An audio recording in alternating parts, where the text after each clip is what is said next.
श्रीमद् भागवत महापुराण दशम स्कंद अध्याय 22। दशम स्कंद द्वाविंश अध्याय। श्रीमद् भागवत महापुराण दशम स्कंद द्वाविंश अध्याय। चीरहरण।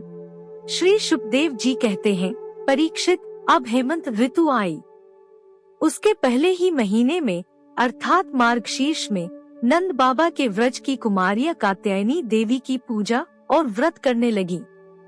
वे केवल हविष्यान्न ही खाती थीं। राजन, वे कुमारी कन्याएं पूर्व दिशा का क्षितिज लाल होते होते यमुना जल में स्नान कर लेती और तट पर ही देवी की बालुकामयी मूर्ति बनाकर सुगंधित चंदन, फूलों के हार, भांति भांति के नैवेद्य, धूप दीप, छोटी बड़ी भेंट की सामग्री, पल्लव, फल और चावल आदि से उनकी पूजा करती। साथ ही हे कात्यायनी, हे महामाए, हे महायोगिनी, हे सबकी एकमात्र स्वामिनी, आप नंद नंदन श्री कृष्ण को हमारा पति बना दीजिए। देवी, हम आपके चरणों में नमस्कार करती हैं। इस मंत्र का जप करती हुई वे कुमारियां देवी की आराधना करती। इस प्रकार उन कुमारियों ने, जिनका मन श्री कृष्ण पर निछावर हो चुका था, इस संकल्प के साथ 1 महीने तक भद्रकाली की भली भांति पूजा की कि नंदन श्याम सुंदर ही हमारे पति हों।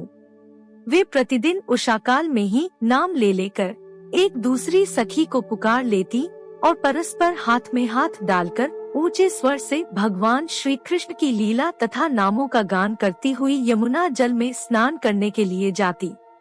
एक दिन सब कुमारियों ने प्रतिदिन की भांति यमुना जी के तट पर जाकर अपने अपने वस्त्र उतार दिए और भगवान श्री कृष्ण के गुणों का गान करती हुई बड़े आनंद से जल क्रीड़ा करने लगी।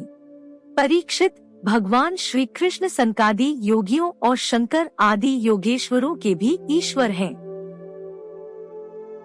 उनसे गोपियों की अभिलाषा छिपी न रही। वे उनका अभिप्राय जानकर अपने सखा ग्वाल बालों के साथ उन कुमारियों की साधना सफल करने के लिए यमुना तट पर गए।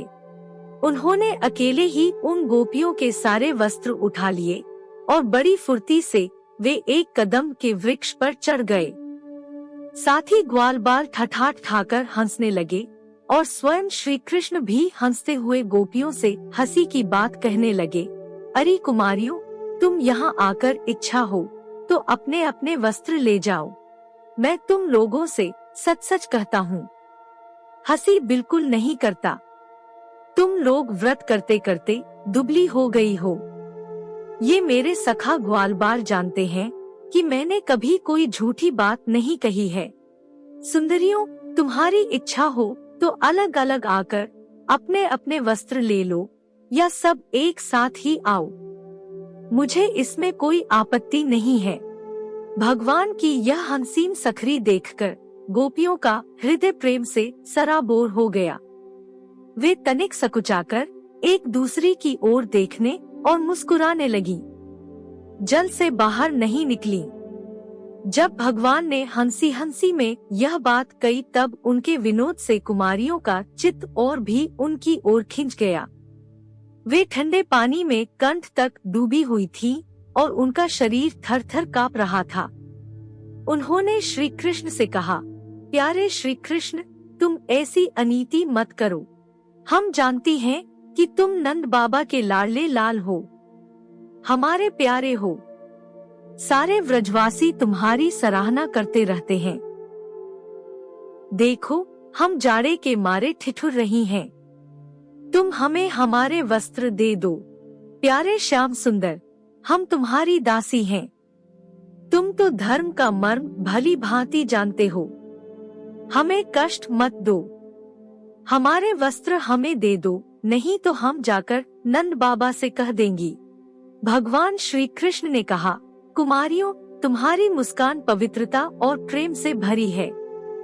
देखो, जब तुम अपने को मेरी दासी स्वीकार करती हो और मेरी आज्ञा का पालन करना चाहती हो तो यहाँ आकर अपने अपने वस्त्र ले लो। परीक्षित, वे कुमारियां ठंड से ठिठुर रही थीं, कांप रही थी। भगवान की ऐसी बात सुनकर वे अपने दोनों हाथों से गुप्त अंगों को छिपाकर यमुना जी से बाहर निकली। उस समय ठंड उन्हें बहुत ही सता रही थी। उनके इस शुद्ध भाव से वह बहुत ही प्रसन्न हुए। उनको अपने पास आई देखकर उन्होंने गोपियों के वस्त्र अपने कंधे पर रख लिए और बड़ी प्रसन्नता से मुस्कुराते हुए बोले, अरे गोपियों, तुमने जो व्रत लिया था उसे अच्छी तरह निभाया है, इसमें संदेह नहीं। परंतु इस अवस्था में वस्त्रहीन होकर तुमने जल में स्नान किया है, इससे तो जल के अधिष्ठात्री देवता वरुण का तथा यमुना जी का अपराध हुआ है। अतः अब इस दोष की शांति के लिए तुम अपने हाथ जोड़कर सर से लगाओ और उन्हें झुककर प्रणाम करो, तदनंतर अपने अपने वस्त्र ले जाओ। भगवान श्री कृष्ण की बात सुनकर व्रजकुमारियों ने ऐसा ही समझा कि वास्तव में वस्त्रहीन होकर स्नान करने से हमारे व्रत में त्रुटि आ गई। अतः उसकी निर्विघ्न पूर्ति के लिए उन्होंने समस्त कर्मों के साक्षी श्री कृष्ण को नमस्कार किया, क्योंकि उन्हें करने से ही हमारी सारी त्रुटियां और अपराधों का मार्जन हो जाता है। जब यशोदानंदन भगवान श्री कृष्ण ने देखा कि सबकी सब कुमारियां मेरी आज्ञा के अनुसार प्रणाम कर रही हैं, तब वे बहुत ही प्रसन्न हुए। उनके हृदय में करुणा उमड़ आई और उन्होंने उनके वस्त्र दे दिए। प्रिय परीक्षित, श्री कृष्ण ने कुमारियों से छह भरी बातें की, उनका लज्जा संकोच छुड़ाया, हंसी की और उन्हें कठपुतलियों के समान नचाया, यहाँ तक कि उनके वस्त्र तक हर लिए। फिर भी वे उनसे रुष्ट नहीं हुई। उनकी इन चेष्टाओं को दोष नहीं माना, बल्कि अपने प्रियतम के संग से वे और भी प्रसन्न हुई। परीक्षित, गोपियों ने अपने अपने वस्त्र पहन लिए, परंतु श्री कृष्ण ने उनके चित्त को इस प्रकार अपने वश में कर रखा था कि वे वहां से एक पग भी न चल सकी। अपने प्रियतम के समागम के लिए सजकर वे उन्हीं की ओर लजीली चितवन से निहारती रहीं।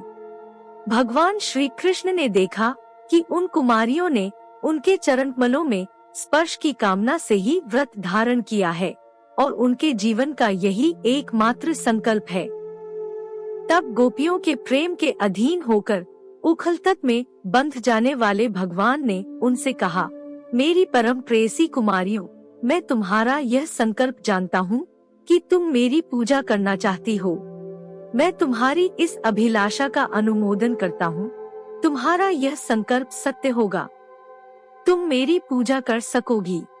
जिन्होंने अपना मन और प्राण मुझे समर्पित कर रखा है, उनकी कामनाएं उन्हें सांसारिक भोगों की ओर ले जाने में समर्थ नहीं होती।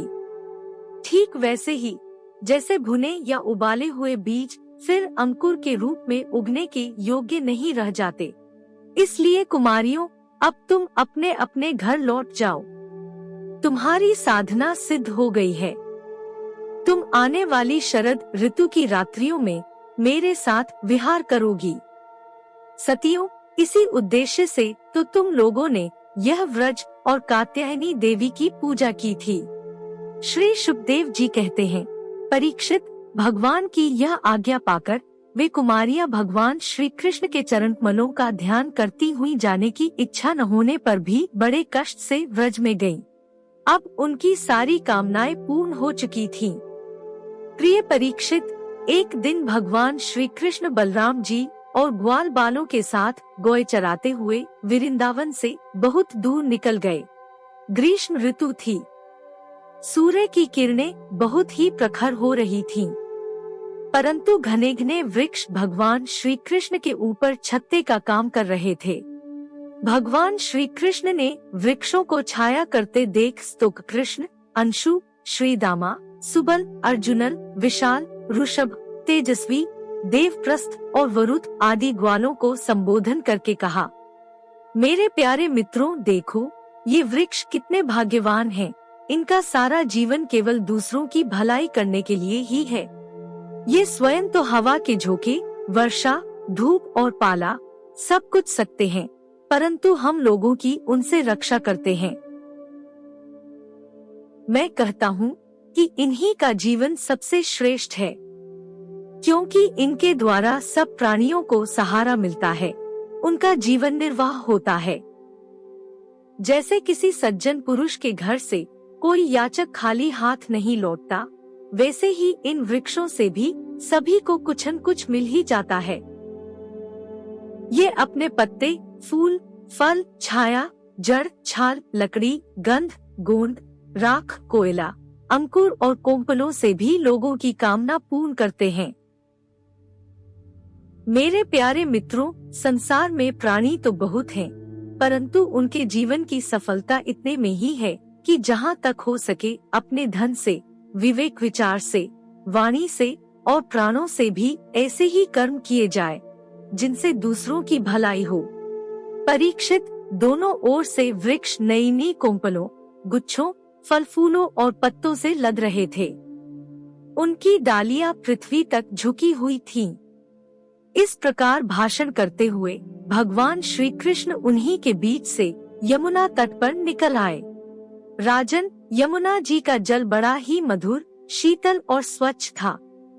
उन लोगों ने पहले गौओं को पिलाया और इसके बाद स्वयं भी जी भरकर स्वादु जल का पान किया। परीक्षित, जिस समय यमुना जी के तट पर हरे भरे उपवन में बड़ी स्वतंत्रता से अपनी गौएं चरा रहे थे, उसी समय कुछ भूखे ग्वालों ने भगवान श्री कृष्ण और बलराम जी के पास आकर यह बात कही।